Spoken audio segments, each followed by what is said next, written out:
listener. I'm talking to you. Me? No. The one listening to this right now. Yeah, you. We have some good news for you. We are partnering up with Mountain Primal Meat Company. They're going to help us push this podcast forward. And we've had a couple of their guys on the podcast. Last week was Roger from Mountain Primal. And if you go back to episode 30 and listen to the episode with John Moss, that's a good one to kind of see what their company is about and kind of see who they are and stuff like that. So go check those episodes out for sure. But yeah, we're partnering with them, and they've got good shit, like really good stuff. We've both had it now. Actually, on the last episode with Roger, we said we had not had their stuff, and now we have. Yeah. If you thought the meat from Whole Foods was good, dear white people, it's not as good as this. No, that's true. I mean, they have everything in the meat family. They have beef, pork, elk, bison, all that good stuff. And I cooked up a New York strip a couple nights ago, and actually I just posted a picture today on our Instagram of my meal, and man, it was good. But yeah, so you folks listening to this, if you're looking for like high quality, delicious meat, you should definitely go order some from them because they ship it right to your door, and it comes all packaged nicely. Their meat, the beef is American Highland beef. Those are the crazy looking, furry looking cows. Mm-hmm. I'm sure you've seen them. And it does taste a little different than like Angus beef. Yeah, for sure. I think it tastes better. Yeah. And they're antibiotic free, hormone free. I mean, it's as healthy as you're going to get, and it's delicious. So if you want to go order some, you definitely should. And even better, we can get you guys a discount. And when you check out, if you use the code Mission Prep, I know that's really hard to remember, but Mission Prep. Some people can't spell. It's Mission. One word. And like MISHIN. Mission. Mission? No, but you know how to spell it, I hope. MISSIONPREP. One word, Mission Prep. Put that in at checkout, and you get 15% off of the entire order. So you should probably go do that. And you guys listening to this, I know we have some like really supportive listeners to this podcast who've like been down since day one with us. Definitely go do that because that'll make us look good to them because they'll see that you guys are listening to us and buying the meats. Don't make us look bad because of us. So yeah, go get yourself. And the fuel sticks. Those are my favorite things so far. Yeah, I love it. They're called fuel sticks. They are like jerky, I guess you would say, but they're not dry. It's not dry, but it also doesn't give you heartburn. No, and it doesn't fuck up your stomach. Like that's what I mean. Like regular, yeah. if you get a Slim Jim or something, heartburn. that fucks you up. Ugh. So these fuel sticks are similar looking but bigger than like Slim Jims, and they're delicious, and they're good for like my kids love them. My kids absolutely love them. They ate all the ones I already had, but. I mean, if you're going hiking or going to the gym or going to work or wherever you're going, they're easy to take with you. And they have how much protein? They have a shit ton of protein in them for these little sticks. 6 to 7 grams in each stick. And so that's a lot of protein packed into a convenient little stick. Yeah. Pack some trail mix with it, go on a hike. Get outside. For sure. Not enough trail mix is the best for you, but I mean that's my go-to. You gotta a lot of fat and sugar. Little M&Ms in your trail mix. Because a lot of fat and sugar, get your protein in. Probably some electrolytes. Mm-hmm. But just Gatorade Zero. Why not? But yeah, make them part of your little packing list. You know what I'm saying? They're good. I'm super happy with it. Me too. And I'm super happy with the company and the people that work for Mountain Primal. And you didn't try the bison brats because you got the pork dogs. I know. I got the bison brats. Kevin stole my bison brats. They're so good. I love brats. I love just penis-shaped foods in general. Phallic-shaped nutrition. Oh, that reminds me. I'll show you this video later. Oh, God. I'm scared. There's this video of why we're on here. I'll just show it to you why we're on here because we'll try to describe it for everybody. Oh, God. I'm almost scared. No, it's not. This this movie, Inherent Is Vice. that Josh Brolin? Yeah. And Joaquin Phoenix. What's he sucking on? I think Is it's that a cigar? It's a hot dog or a popsicle or something. Oh, it's popsicle. But he just keeps on doing it and getting more sexual as he's driving. And Joaquin Phoenix is giving him like the eyes, like, "What the fuck are you doing?" Look at that. And he gags by just wait for it. What's that movie called? It's called Inherent Vice from 2014. It's got Josh Brolin and Joaquin Phoenix. That's hilarious. Yeah. Oh, So phallic shaped foods. Kevin's down. He loves them. So yeah, that's our spiel on Mountain Primal. Go check out their website, mountainprimal.com. Type in Mission Prep, one word at checkout, and you get 15% off. They also have awesome apparel and shit, hats and shirts, and you can even buy a whole fucking cow hide on there. You can. And a whole cow head with the horns and everything. So, and it's already dead, just so you know. Like, you don't have to clean it off and stuff. So for, any birthday coming up, maybe just surprise your wife with some meat. Yeah, they have like cowhide rugs and stuff, or the meat, or the hats, or the shirts, or the fuel sticks. Yeah. So mountainprimal.com. Yep. Surprise your family with meat. Code Mission Prep. So let's get into our episode. Today we have Michael R Shea. He is an editor for Black Rifle Coffee Company, Free Range American. He's been an editor for Field and Stream magazine, and he's also an author. He recently just released a book called Rimfire Revolution, and it is now a bestseller in the outdoor world, and it's doing really well. But if you guys are listening to this and haven't bought it already, you should go check it out. It kind of goes, you tell them what it's kind of about, Kevin. You're the gun guy, the history and stuff. A lot of it was in history, about what, black powder and where it came from, the origination of weapons. I think a lot of people deal the backstory for guns and gunpowder and everything, all the way up into what's cutting edge right now, like that we've developed in terms of bettering our accuracy and precision.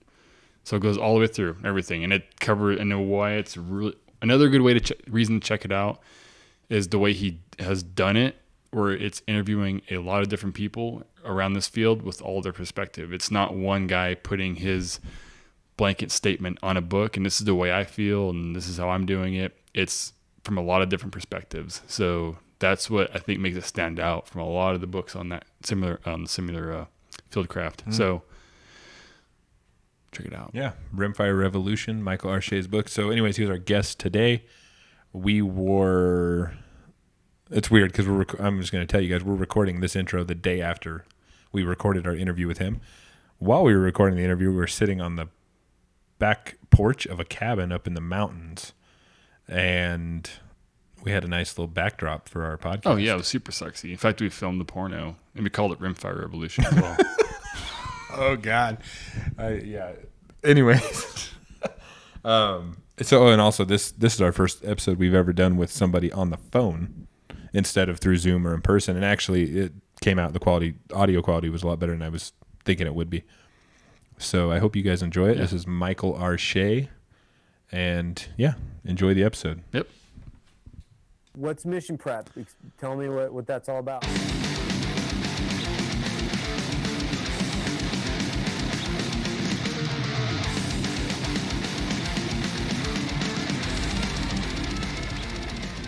Nice to meet you, Kevin. Yeah, totally, man. Yeah, Kevin he has a lot more experience with guns than I do, that's for sure. He was a sniper and all that good stuff, so he's a much more educated than me. I'm just like the normal guy who just grew up with a couple in my house, Yeah. But yeah, so we're you? Oh, go ahead. Were you Army or Marine Corps or Navy, or what was your background? Yeah, I was an Army Bravo 4 sniper. In Iraq and Afghanistan, and so I'd get some pretty good experience with that, and learn from a lot of really good guys. Awesome. Just about yeah, that's awesome. Yeah. That's what's neat about I'm a civilian as well, just like a regular guy who takes my hobbies way too seriously, and but like doing the stuff I do now for Black Rifle Coffee has been pretty awesome because I get to kind of hang out and kind of be in that veteran world a little bit, and the experience that you guys have it definitely informs all the, not just like the success of Black Rifle Company, but like makes the shooting sports and stuff like my book, and makes it all possible. There are a couple guys who are like still fairly active who I know or met originally through work, and we've kind of become buddies, and they're like seeing all the social I'm doing on the book, and they're like, man, I gotta get a voodoo. And it's like, dude, you've been a team sniper for 19 years. Like, right. Do you really want a 22? He's like, oh, fuck yeah, man. Ammo's hard to find. Like, this would be great. So, yeah, it's cool crossover. Yeah, 22 is good. I have a couple bull barrel 22s. I even have a Thompson Contender, and those are fun as fuck, and, I feel like 22 is always a great good growing up, or even just now still, to maintain your accuracy. Even pellet guns. I grew up and still shoot pellet guns. We had a Fenric Brow, like that German or Swiss, whatever pellet guns, like a $2,500 pellet gun. That's something that's way overlooked, is pellet guns at 30 meters translates into a 308 at 300 meters. You know what I mean? Yeah. I'm having trouble hearing you for some reason. I don't know if there's like a vibration on the line or something. If you're, I can mess with some stuff. How do we sound now? How do I sound? You sound good. Yep, right. you're loud and clear. You hear me too? Yeah, that's better. Nice. Yep. All right. So yeah, that's what I was saying. I was I grew up a lot, and I still do shoot 22s and pellet guns to refine accuracy and precision. And I feel like a lot of people overlook those just because, you want to go right to the, big calibers, right? Like, I got to go to the 308, I got to go to my 6.5, or whatever, that your 243. It's like, nah, yeah, shoot 22, shoot pellet guns, quality ones, and get your shit dialed in, because it's fun. Like you're saying, no, I think it's a great way to get to that without having to spend a lot of money, Yeah. It's a great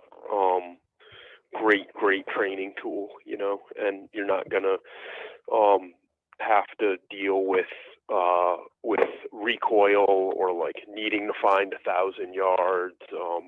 Like I went to my buddy's trying to start a little PRS match here, so I went yesterday morning, drove like an hour and a half into Pennsylvania, and we set up, and he had barricades and everything, and it was cool. But I have a 6mm Creedmoor, and the furthest target was 585, and every barricade, every shot, like with that round, it was just like ringing steel, ding, ding, ding, ding, because it's just the guns have gotten so good, like that's not challenging even from a goofy position, for me at least. Yeah, you're absolutely right. But you take a 22 and you go to 200 yards, which is much easier to get to, decrease target size, and all of a sudden, like it can be a rodeo, a 10-mile-an-hour wind with the 22, and you got to, things are moving, things are happening, and you got to adjust. And so I just always, being on the East Coast, it was very much a no-brainer. I would say a no-brainer, but it came natural. Like if I wanted to do sniper shit and PRS stuff and shoot long and spin turrets and figure out wind and like develop that skill set, it really was the only option, the best option, and you get into shooting 22s 500 yards like we do here, and that's like a mile shot with comparable center fire. So yeah, absolutely. And like you said, 600 meters, if your fundamentals are good and you're in a prone position, 600 meters should not be a missed shot. Like 600 meters, even if you're pulling rounds or your breathing's a little off, that's like that magic distance. That's the one where, okay, you may be off, if you're still working in MOA, if you're off, 1 minute, okay, you're only 6 inches off and the target's 20 inches wide, you're still going to hit it somewhere, if you're pulling rounds at 600 meters, you're fucked up. Like your fundamentals just aren't there, Yeah, exactly. Your fundamentals are way off, or your data's real bad, or there's some major malfunction. Yeah. Yeah, and so that's good. That's good. That's why I like PRS shoot. Like I haven't done any PRS matches, but that's why I like the whole. That's why I like the community, because these are obviously guys. Doesn't matter if they're military or not, who value putting time into something and getting better at it because they realize the same thing. Versus someone who's like, oh man, like I got my 308 out and shot at 300 yards. Like, cool. That's where I confirm my zero at. Like you just told me how much time you put into this, and it's not a whole lot. Yeah, So exactly. I like the civilian world really push. The civilian world's always pushed the military side. When we employed the M24, it was in 1986, 87. That was based off of a civilian competition rifle, that Remington 700 model. And the way when we moved to, we don't use MOA anymore, right? We're in Radians, and Yep. that came from, that's the British sniper military. That's, the European snipers, because they're 10 years ahead of us at any given time on that stuff.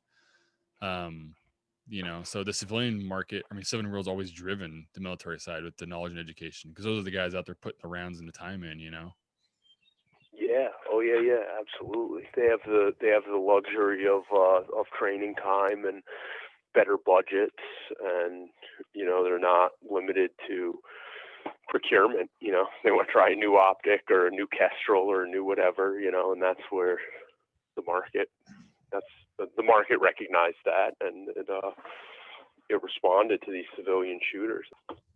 So are you from New York? Did you grow up there?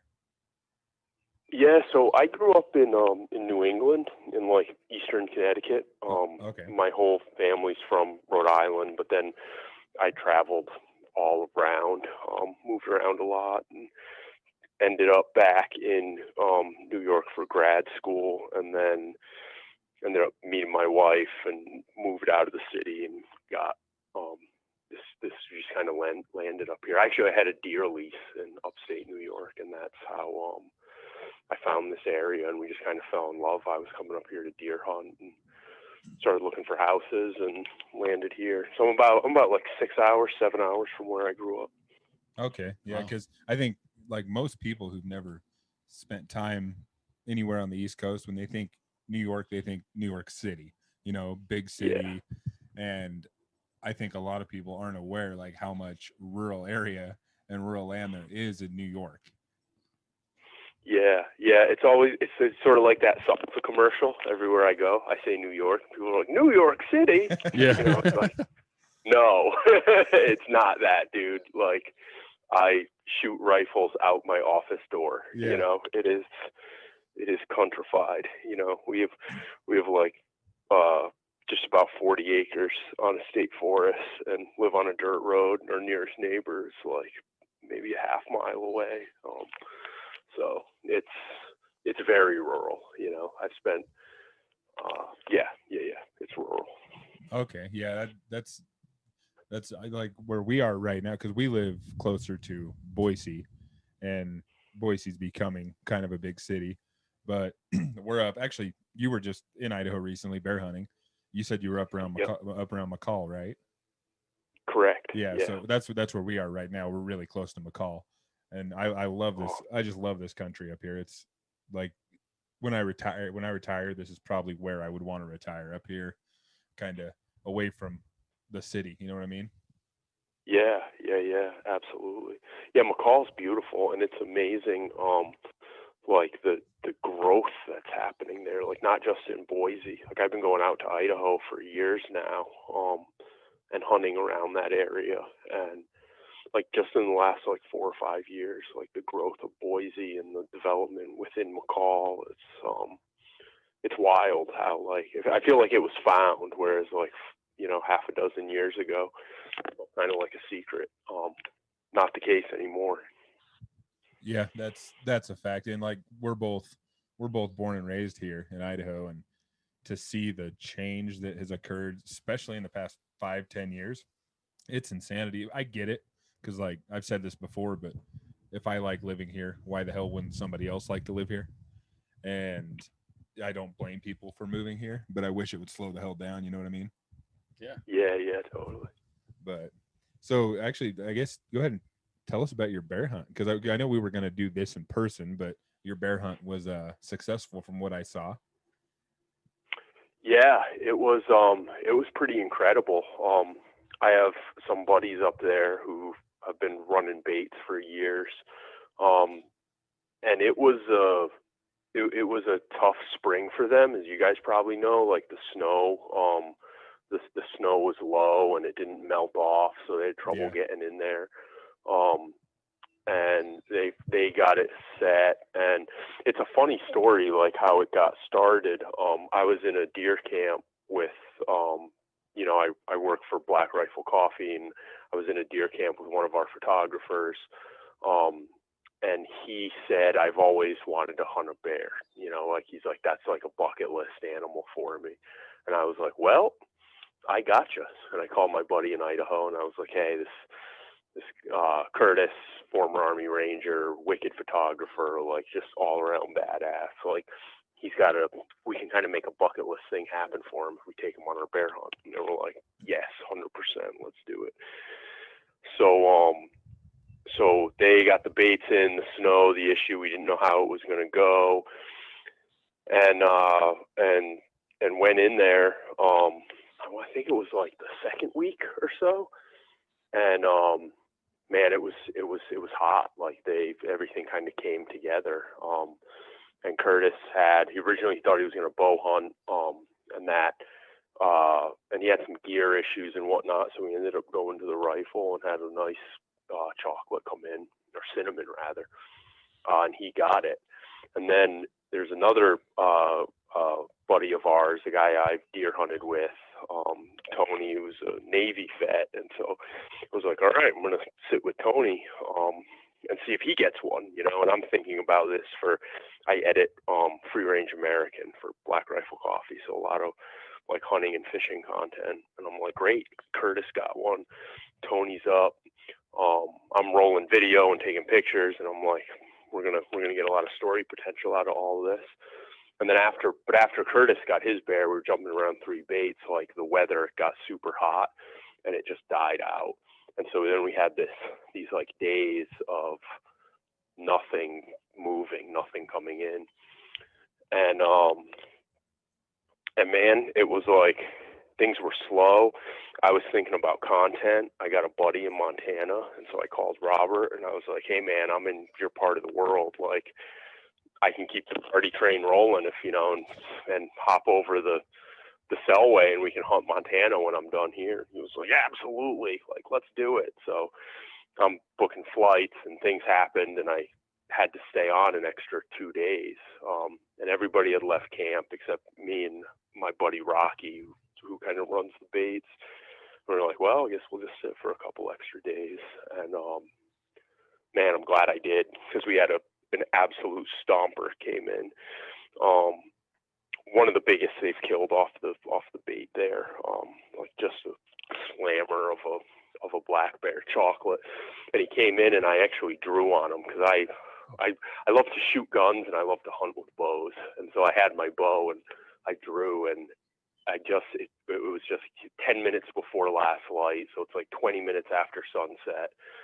And we're on the dark side of this mountain, just in the timber. And he turned, and I could see like ribs, and I had the peep the sight pin was lit up and had enough light, but I just could not line up that peep. I just couldn't find the peep. So I let down and said to Rocky, he was like, give me that rifle. Grabbed it and got him at 40 yards. And man, he was a giant. Like I killed one that was just like 4/8 off the book in Canada a couple of years ago, and like walking up on this bear compared to that one, I mean, it was like the difference between like a 140 and like a 160 whitetail. Like I just walked up on this Idaho bear and was like, whoa, this is a stomper. So yeah, so it was cool. It was like an action-packed start of the week, and then like nothing, and then I just kind of stuck around, and it all worked out. It was pretty incredible hunt. Yeah, that is cool. I've never bear hunted. I've kind of always wanted to. I grew up hunting, but over the past I'd say 8 years, I haven't hunted at all. And Kevin has never hunted. He's wanting to. We're both wanting. I want to get back into it, and Kevin wants to get into it. And talking to a few of the guys we've had on the podcast who are super in the outdoor world, that's just like motivating us both more to get into it. And I mean, we live in Idaho, one of the best places to hunt, you know. And the thing is like my last few years of hunting, I worked on a cattle ranch up here in this area in Donley, right between McCall and Cascade, and I had access to a lot of private property, so the hunting was amazing. So I was really spoiled. Yeah, and it's one of those things too. Like it's a tough bar of entry, you know. Like it's not easy to just decide, okay, I want to do this and go and get in. Yeah. And so if you're starting with that, and then you have these memories of like great ground, and then you're coming back and starting to zero, like that it can be an uphill battle, you know, to try to get started. But like that's like one of the things I like to do. Like one of my kind of side things is I'm always taking new people hunting. Like here in New York, like my story about my buddy Curtis, he's like, I want to get a bear. There's a young lady who I work closely with at Black Rifle. We were talking on Friday, so 2 days ago. She's like, oh, I always wanted to do this. I made a couple calls. I'm going to get her out in October. I got a buddy who's like actually a vegan, you know, like he's a great dude considering everything else, but he's an ultra runner, and he's just different, persuasion, like that's his thing. But he really is, since the Rona and like the self-sufficiency thing, he's like really interested in this. I was like, yeah, man, I got you. Like, let's go. So I'm going to take him out in October.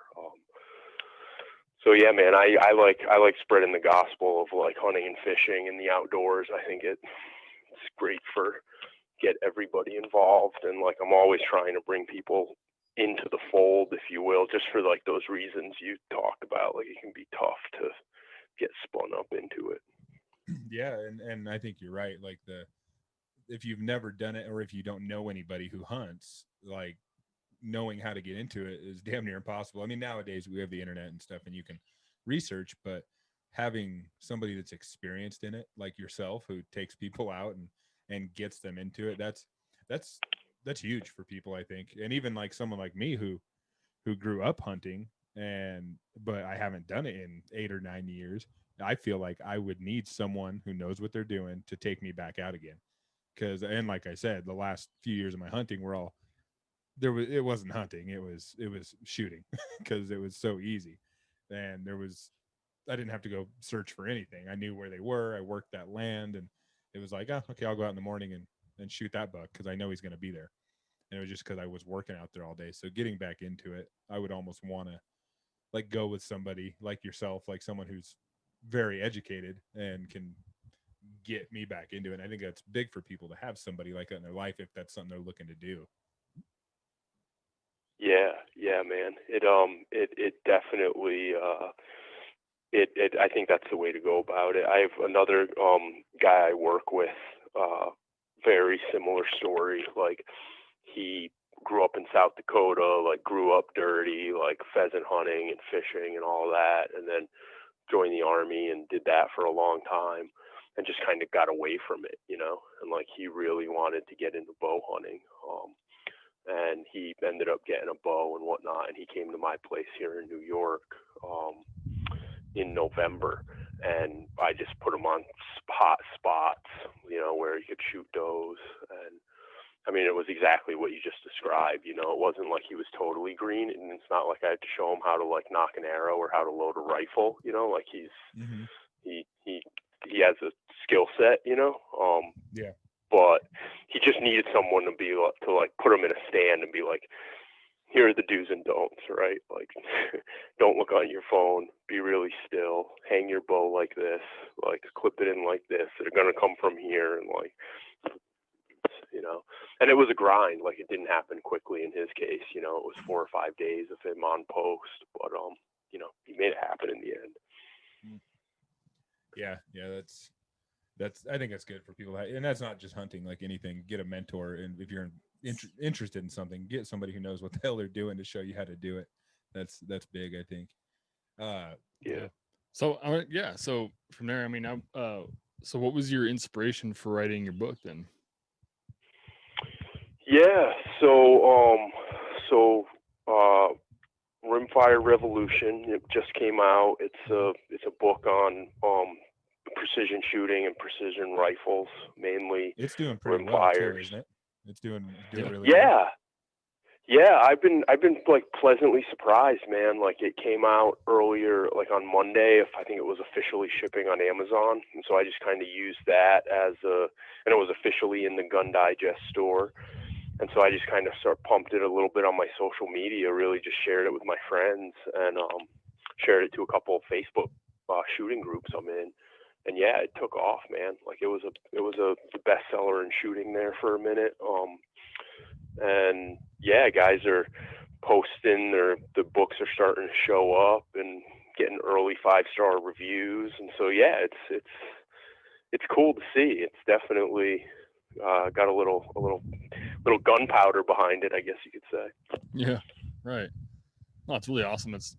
I'm glad to see it's doing well, especially so quickly. You know, it doesn't have to be some. Is this going to work out? Is this going to do? You know, like you don't have to have that dread or anything. You know, if you're putting a lot of work and effort into something, you would hope to see something back out of it. You know what I mean? Well, and I think too, like surrounding yourself with good people is a really good thing when you're trying to do something, because those good people are going to support you. Yeah. Like I've noticed on Instagram, a shit ton of people were sharing your book and putting it on their stories. And I mean, hell, I shared it on the podcast one because it's cool to be surrounded by a bunch of good people that are going to push your shit out there and get some more eyeballs on it. Yeah. Yeah, and what was so cool about that, and it was awesome to see that happen, was none of it was planned. You know, it was all completely organic. You know, just the way it kind of caught fire like that. And I think part of that too, like how did that happen, and why did all that happen? So like my background is I was a newspaper reporter, like, 10, 15 years ago. Started hunting and fishing, and then got into the outdoor world. And I wrote for a long time for Field and Stream magazine. I was one of their editors at large. I write a lot for Gun Digest, and like basically mostly hunting and some gun and shooting writing. But because of that newspaper background, like if I have a question, like I'll just call an expert, And I don't think like with this book, or like when I talk about this book, like I'm not trying to be the this is how you do it, like expert pontificating on like this is the rifle or this is how you shoot or anything like that. Like if the book itself is a collection of interviews with experts, So like when I wanted to know how like these Remington 700 footprint rifles from Voodoo work that kind of kicked off this revolution in rimfires, like I called the guy who designed it and had hours and hours of conversations with Mike Bush. And same thing with the guys at Anschutz and, Dan House at Bagara, former Marine, who like really brought a precision mindset to them right as they were getting started. So I think like all of these guys, they kind of knew my work, and like I'm talking to experts, I didn't like invent the way ammunition's made or how to talk about it, but I did tours of Federal. I've talked to CCI, I talked to the Lapua and Ely people. And so I think everybody kind of felt like they had a stake in it. You know what I mean? It wasn't just like, here's my ideas on shooting in rimfire. Like it really was almost like a community project. And I was just kind of the reporter who sort of pulled it all together and tried to format it in a way that people would want to read. And so I think because of that, it's what you saw was kind of like an outgrowth of that. Everybody had a stake in it, and that's kind of one of the things that I've really liked about seeing it unfold is like you're seeing like multiple gun companies getting excited about this and multiple ammo companies. And it's not just like, this is a Tika book, it's not like that at all. Like everybody's kind of pumped about it because everyone had their little piece of the action, so to speak. Yeah, it's really cool. Yeah, exactly. That's the best way to do it. I when guys are writing books, like you said, the pontificating, kind of perspective, or just being esoteric when they're writing, like, okay, this is what I know. I know everything, and if I'm talking over your head, that's cool, but I'm awesome. But if you're just Yeah. literally, you're generally just like, no, I'm getting some of the best people and putting collectively this information together. Like, wow, that's how. What makes it interesting? That's how science works. So why can't we approach this in a scientific manner and get some of the best minds together and really break this down, and get their opinions so that you can be well informed. Yeah. Like it's almost like curating like the best ideas, right?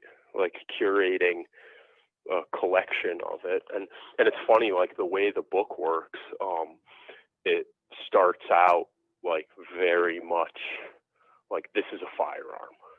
They were Right. gunpowder was invented in China and it was made of charcoal. And then you get to the end of the book and it's like Charlie Tarak prisms on rifles so you can shoot 5 miles. Yeah. So like I definitely tried to take it through like the beginner course all the way to kind of the bleeding edge. But the last section of the book, so it starts off with these histories and like explaining how guns work, how ammo works, how it's expansions of gases, not explosions, and like just going through all that stuff. But then I kind of got to the end and there was like almost more to tell. So the last section of the book is just Q&As with like thought leaders in Rimfire. So the last section is, gun designers, an Olympic gold medalist, a Q&A with them, 22 Plinkster, who's an awesome dude and a great like ambassador for the sport, and then just literally picking their mind of like, what's coming next. So yeah, so it was exactly that. It was almost like I guess scientific is kind of the way to, I didn't approach it thinking about it like that, but I think that's kind of the way it shook out. Yeah. How long did it take you from start to finish to do the book? Oh man, I've been in this world like I want to say like 4 years, and I was doing a lot of work for Field and Stream, and I wrote a couple big Rimfire stories for them, and then so I had like a lot of writing I'd done in the space covering this precision shooting stuff. For a couple years, but then it was like, I guess it was February. It was kind of right before the pandemic that I got, I started talking about a book deal, started talking to my editors at Gun Digest, and right about the time the pandemic was flaring up, I got the contract, and then I delivered it in at the end of January of this year. So like maybe like 10 months, 9 months kind of paper, signature to deliverable. But I'm like a research guy. Like my master's was in research, and like that's kind of what I love to do. So I kind of just spent all summer down the rabbit hole, like calling people and doing interviews and reading like books from the 1920s on this, like forward. And then it was really almost like November, December, January, like I was grinding at the desk and like actually doing most of the writing. Okay, yeah. So you've been doing, like you said, work for Field and Stream and all that. When and how did you get linked up with Black Rifle? Because I mean, we've now talked to quite a few guys with Black Rifle on here, and everybody has been so fucking cool and so pleasant to deal with. And like we drove over to Salt Lake and went to the facility over there and did a podcast with Lucas over there, and everybody that worked in that building, from the people at the coffee shop to the art department downstairs, like everybody was so fucking cool. And so how did you end up getting into that world? Yeah, man, I'm glad to hear you say that, because like sometimes I think maybe I just drank the Kool-Aid, because I feel that too. Like it's a rad place to work. Evan, the CEO, started it, was always talking about having like this this positive ecosystem, you know, where it's like everybody's helping everybody, you know, focusing on the 3 Ps and like building kind of an atmosphere. And I definitely like feel it here. I was freelance for pretty much 10 years. I was freelancing like as editor at large at Field and Stream and stuff I was doing for other magazines, Men's Journal and USA Today and whatnot. I was always like a 1099 guy. So I was thinking like, you know, I should probably, you know, a lot of freelancers kind of will spin in between doing full-time work and going back to freelancing and whatnot. And I was kind of thinking about it. I was like, maybe like this was kind of the end of, I guess it was 2 years ago now. But I never really saw something that I loved. And then a friend of mine sent me a posting to Black Rifle for the Free Range American Project, was looking for an outdoor editor. And so I reached out to them, and then Marty Scoveland, who does Coffee or Die, they were going to do the edit side of the FRA project under him. He reached out, and we just hit it off, you know, and it ultimately kind of came down to they were looking for like an outdoor editor, like a hunting, fishing editor. And I kind of had all those, I checked all those boxes, and just like you found, like everybody was just so cool. So it's kind of like just a recommendation of a buddy that led to me reaching out to them, and it all kind of came together. Yeah, I mean, hell, I said, you know, we've talked to a lot of guys. We started with Evan. He was our first guest from Black Rifle on the podcast, and that's kind of spiraled into giving us some access to guys like yourself and other people that work there. And I remember him talking about that when he was on the podcast about the positive ecosystem, and then going over there and seeing it actually in action and in person, and seeing like the gym he has set up for the employees, just things like that. We've said this on here before, but it's refreshing to see a company that's getting as big as Black Rifle is getting be so good to the people that work for them and just be like a positive place. And then like something like Free Range American, that's become one of my favorite podcasts. I listen to Free Range every week. I really enjoy it. I remember hearing you on, you guys were ice fishing or something. I think you were on. I think it was you and Marty Scoveland. I'm pretty sure. Yep. Yeah. Yeah. We did a big ice fishing trip out in South Dakota, and then we had Laura Zara on it, the survivalist. Yeah. Okay. Yeah. So yeah, I don't know. It's I don't think you're drinking the Kool-Aid, or maybe we're drinking the Kool-Aid too, but it's been it's been a really cool company to, I mean, we don't work with them, but to be involved with, having the guys we've had on our podcast and all that stuff, it seems like just a good place. And we're finding that with a lot of the people we're talking to who have companies, like Mountain Primal Meats, which I'm sure you know those guys. Yep. I mean, we had John on the podcast, and they are really good dudes. Actually, they just became our first sponsor. And I mean, we wouldn't have partnered up with them if we didn't believe in what they're doing and who they are as people. And I think you're seeing like this culture of guys and companies that are doing things a little different than it's always been done. And I think that's fucking awesome to see. You know what I'm saying? Yeah, absolutely. It's real, you know. It's like it's there's an authenticity to people kind of doing what they love and being unapologetic about it, and whether that's hunting or shooting or, you know, just being a patriot, you know. And it's not like it doesn't have to go undiscussed anymore, you know. It's okay to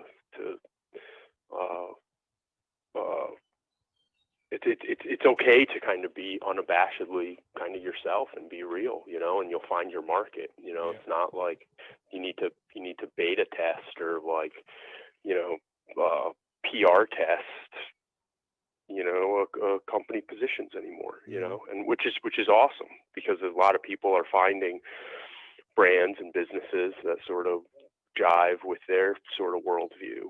And I think we're kind of an early example of that, and it's powerful, you know. People are responding. Yeah, I agree. And doing what we're doing, like just having these guys on our podcast, it's really cool to just kind of be surrounded by all these people. Me and Kevin actually yesterday were talking about like one of these next times all these companies, Black Rifle, Mountain Prime, all these guys get together at an event like the TAC events, the total archery challenges. And it's like, fuck, we want to try and go to one just to like meet some of these guys in person we haven't met in person yet, that we just talked to on the phone or through Zoom, but just to like get around these people and kind of pick some brains, and maybe some of the awesomeness of their company will rub off on us. You know what I'm saying? Yeah, and your awesome would rub off on us too. You know, like that's what's so exciting about all those events. Like we've done a couple TACs, and like just hanging out with like the guys who started Jack's gear, like bow slings, or just rad guy, lots of good ideas, or like, you know, Dudley and the Knock On crew is there, or like the Yeti guys, and you know, everybody who's just really enthusiastic about their space and like thinking and making moves and talking strategy and ideas. And it's just, it comes back to that like ecosystem thing, you know? Yeah. And, you know, I've been to a couple TACs with Black Rifle this year, and man, like driving home or flying home, like you're just vibrating with like good ideas, because it's such a positive ecosystem. Yeah. I mean, and that's something like, which when we started this podcast, all of this, the social media, the video, the audio, it's all new to us, and the creativity and actually using your creativity is pretty new. And seeing the way people like Black Rifle or like any of these companies that we just talked about are doing things, it'd be cool to be around all these guys. And like you said, hear some ideas, let them hear some of our ideas, shit like that. Cause you get that positive ecosystem like we were talking about. It's only going to help everybody grow. And I think that's, we're going to try to figure out how to get to one of the events where everybody's together, because that'd be cool to be there in person and meet some of these guys. Yeah. Big Sky's coming up. That one, there's going to be a bunch of us there. Snowbird, I'm going to head out to Snowbird. That's going to be a big one as well. Yeah, I encourage everyone who's kind of interested in what we're doing. Like those are great kind of public events that we show up at in a big way. You know, and you get to go shoot your bow on a mountain, which is awesome. So yeah. Well, that's another thing I've never done. I've never been a bow hunter or shooter, and lately I've been like, I kind of want to try that, get into it, even if it's not for hunting. It looks fun to shoot a bow and try and pin your target down with arrows. That looks like something that'd be fun to get into. Oh man, it's a riot. Yeah, like I started. I kind of cut my teeth. I started hunting a little later in life. I was 22 or 24, I think, when I shot my first duck, and I got hooked on wing shooting, and loved it. And like that was kind of how I got started. Moved into the magazines, like it was just ducks. And then I started shooting deer with my bow, and it like all went downhill from there. Like it's just addictive and fun, and there's just something like magic and kind of primal to the stick and strings. It's hard to put words on it, man. But like you know it, and like we've done a bunch of veteran adaptive athlete shoots where we're taking out guys with various degrees of injuries, and like some people were ringing out with bows so they can like shoot one armed, you know. And then there's a lot of people in the company who are 100, 10 fingers and 10 toes, and just new to hunting or new to bows, and getting them out there shooting. And it's been awesome to see, because like everybody, like that click happens, and all of a sudden the arrow's hitting where they want it to hit and where they're trying to get it to hit. And like it's like watching little kids. It's like watching my like 5-year-old make a basket, you know. Like you just see their whole eyes light up, and it's like, oh yeah, you're hooked. Yeah. Welcome to the tribe. Yeah. Yeah, we'll have to try to get out to one of those, and I'm gonna have to.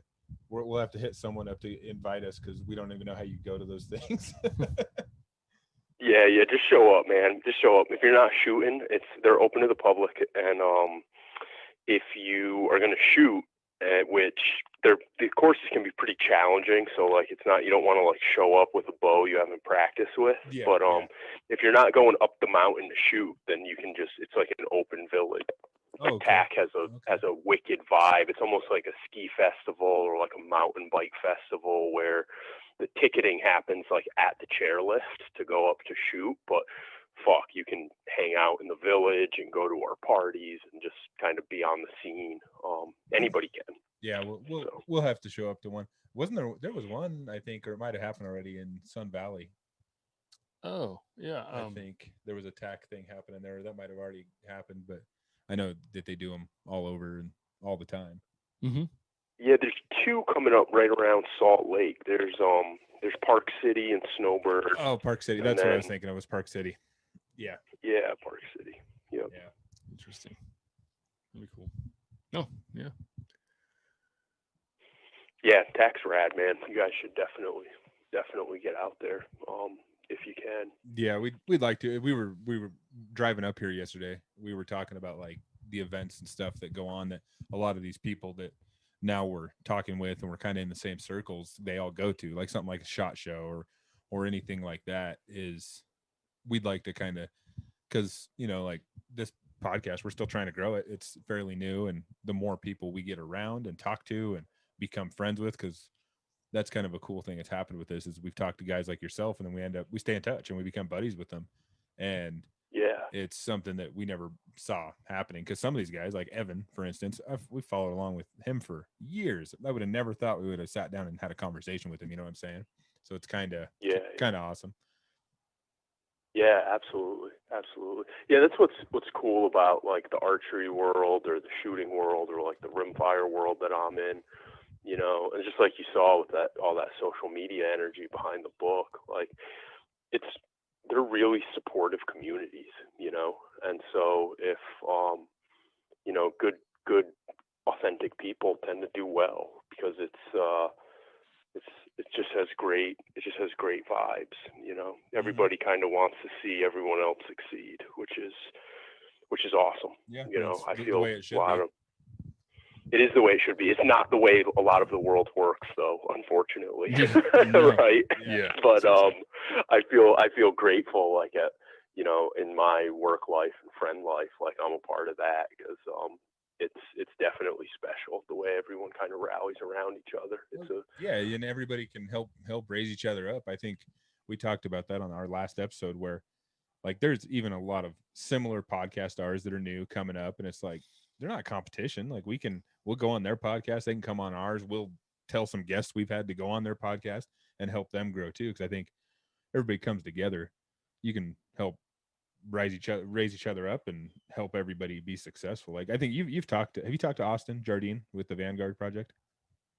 Yeah, a little bit. Yep. I just sent him out a copy of my book. It sounds like he's a big shooter. So yeah. He actually he lives close to us. We went on his podcast, and that's one dude who I'm like, yeah, our podcasts are similar. We've had similar guests, but it's not a fucking competition. So it's like I'll share his shit, he'll share our stuff, and I think that's how it should be with any world you're in. And why not help each other? Because there's plenty of people in this world to be a consumer. It's not a competition. Yeah, exactly. And the thing about podcasts too is when you like think about the way people consume them, you really see that, because if like you're if you're a 22 nerd like I am, like you're gonna may see something on my book or on Rimfire in your search of Spotify or Apple, and then download it, and then find someone else's podcast, same thing, and download it. Or like the TAC or the archery world, it's just like that. People follow the subject matter often as much as they do the sort of podcast itself and the hosts. So like why not sort of have everybody help each other out, because it's the way the people are consuming the podcast is so spread out. It only makes sense to me. 100%. But yeah, all right, dude. Well, I guess we'll wrap this up. I don't want to keep you on the line too long, but tell everybody where they can get your book and where to follow you and everything you're doing. Yeah, man, I appreciate it. I am at Michael R Shea. That's my byline, Michael R Shea. I have a Facebook page, Instagram. The book you can get anywhere books are sold. You know, it's in Barnes and Noble. It's on Amazon. And then the Gun Digest store. It was published through Gun Digest. I think that's probably the best deal going right now. But it's only a matter of weeks before Amazon discounts the hell out of it because that's their business model. So, but yeah, I'm easy to find for sure. Awesome. And we do appreciate you coming on. I'm going to keep you on here after we stop recording. I have a couple questions, but yeah, so we appreciate you coming on, man. Thank you. Awesome, man. Appreciate it. Thank you.